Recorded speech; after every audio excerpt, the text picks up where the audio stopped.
The Ohio Senate today announced big changes to the state budget. One of the changes was to a long contested tax deduction some say only benefits the wealthy. Here's 27 First News State House reporter Jason Aubrey.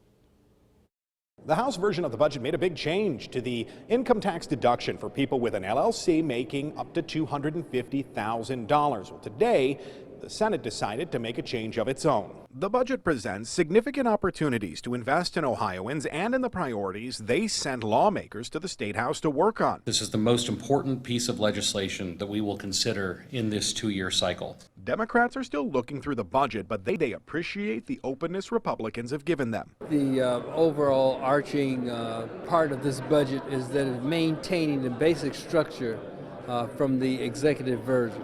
However, one part in particular was not addressed by the governor, but by the House of Representatives.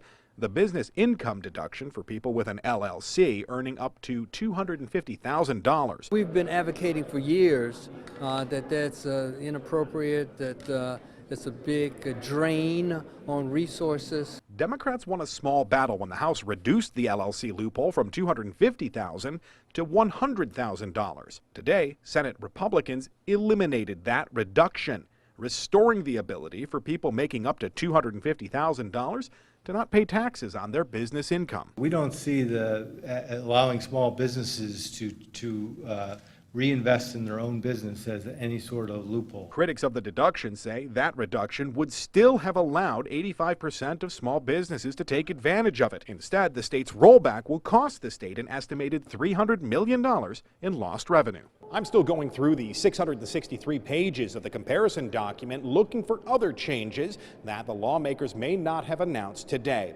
Tomorrow, the public will get their first opportunity to testify on the budget. At the State House, I'm Jason Aubrey.